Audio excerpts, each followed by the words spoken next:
Actually, that's a good way to do it yourself. And go step, step up. Now, good? Good. All right, now. Better.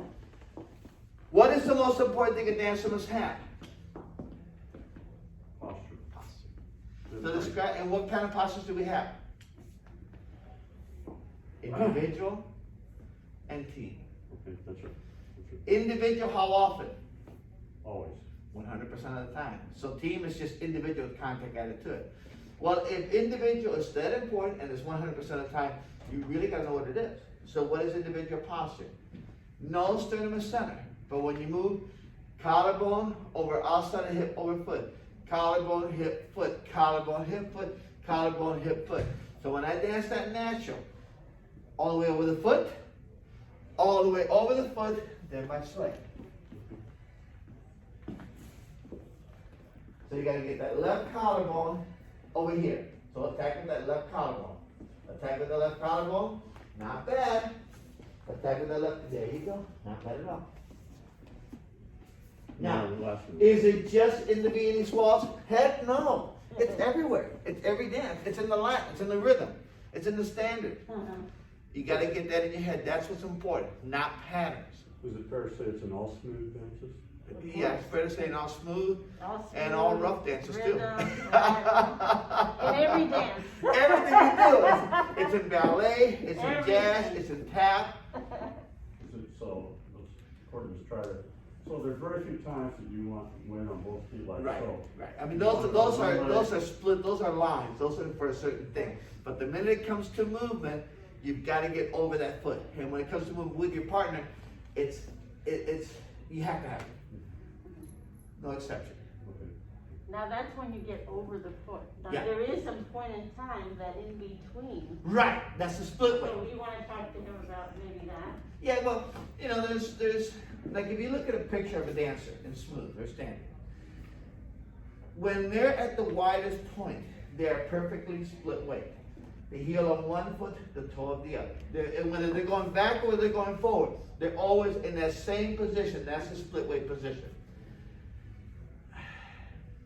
Okay. Now let's talk about movement.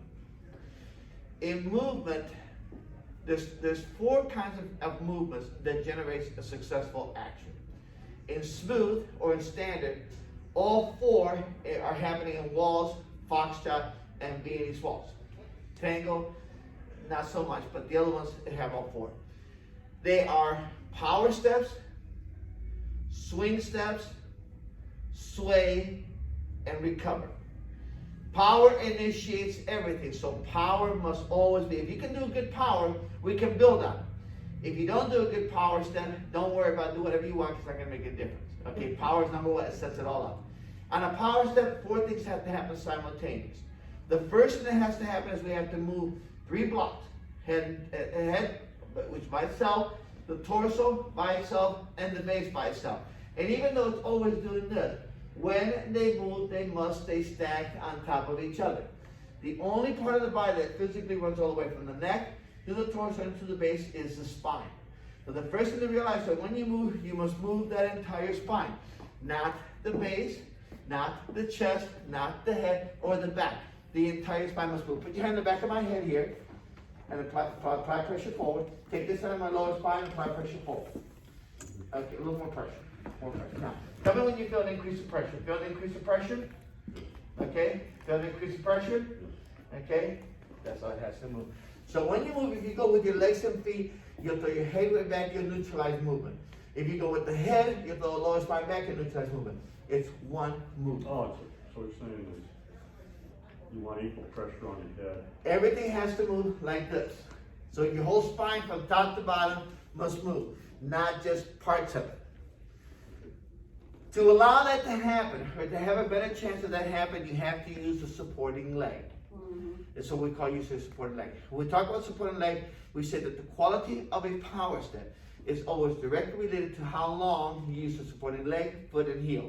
The key word is how long you support the leg, the foot, and the heel. As my spine moves, that back heel stays flat.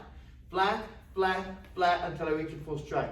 Once I reach a full stride, I release the front toe. Once I release the front toe, that's when I release the back heel. So the last I release the floor when I take a step is my back heel. The longer that heel stays flat, the more powerful my step is. Same thing in rhythm or Latin.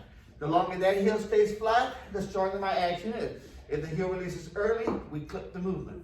Okay, I see, Rosendo, I don't mean it, but I see these advanced dances. Chris, when he does the tango, left, promenade, left turn, like slow, snap, I mean, he waits the very last second.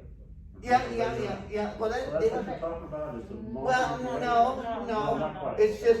It's just that the longer it takes to release the heel, the longer the movement is. The sooner the heel releases, the step is done. So you got to keep that heel down as long as you can. That's a different situation That's in the- tango. Totally, yeah. It's a complete Okay, different. I'm sorry. But in tango, I also do the same thing. I keep the heel down as long as I can. The longer the heel stays down, the more staccato I have. But he has placements as Yes. opposed to gliding action. Yes. So, That's a good boy. Now keep that heel down. That's a good boy. Keep the heel down. There you go. So see, we look at those things. You know, I was trying That's to what we go look down a for. little longer. Okay, yeah, well, but it's going to generate, it's physics. It actually gets a better action. oh, yeah. Those two actions by itself will start to generate some serious power. So the third thing kicks in. The third thing is the reaching leg, and that will do two things. One is extend all the way. So I've got to extend that reaching leg all the way. And two is articulate. Okay, so we'll deal with, first of all, extension. Okay, so three things happen now. Move the spine, keep the back heel down, extend the reaching leg as far as it can. Yes? Mhm. Is that, am I in the picture? Okay. I just want to make sure you're still there. Now, that reaching leg will do two things. One is extend, and two is articulate. The minute we get to articulation, we start talking about footwork. What is footwork? What does it do, and how important is it? Footwork is your heels and toes, toes and toe heel. What does that technique do? That's the technique that matches our rise and fall. When footwork is incorrect, the bodies are doing this. So to be able to match rise and fall and move, we have to have the right footwork.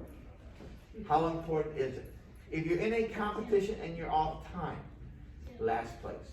I mean, nobody, everybody yourself, you're still not gonna win. Last place, maybe second place. If you're in a competition and your footwork is incorrect or weak, hope somebody's off time, otherwise you're gonna be in last place, because when you're dancing as a team, this is not a team. A team matches itself. But if I say to you, what is the footwork of your basic wall step forward? What's the footwork of your walls forward? What is that? What is the footwork there? Heel toe, right? So the forward, heel toe, toe, toe, heel. Right? Well, if I say take a heel toe, and only one heel toe, let me see what happens. Ready? Here we go. And heel toe, only one step. And heel toe. No, just one step, just one step. Just one second. Heel toe. All right, good. Now, watch this. Tell me what's a better heel toe. Heel toe or heel toe? What's a better heel toe? You're right. Why? What's the difference? I get up to my toe. This is a heel flat. A heel toe means you all the way to the toe. But if I break it down, how do I break it down? A heel toe goes heel, whole foot, toe, ankle, knee, thigh, hip, body, second step. So it goes heel, whole foot, toe, ankle, knee, thigh, hip, body, second step. Of all those actions, what was the most important one? The heel, the whole foot, the toe, the ankle, the knee, the thigh, the hip, and the body. What was the most important one? Ankle. Oh my God. You didn't do that. I knew it was that. Whenever we talk about footwork, you must realize that the ankle is what produces all of that. It always goes heel, heel, toe, ankle, toe, ankle, toe, ankle, heel. The ankle pushes, the ankle's like this, okay? It connects the foot to the heel. It's like the air in the tires of a car. If I have a flat tire, and I don't care if I have a Lamborghini or Rolls Royce or Benz, I won't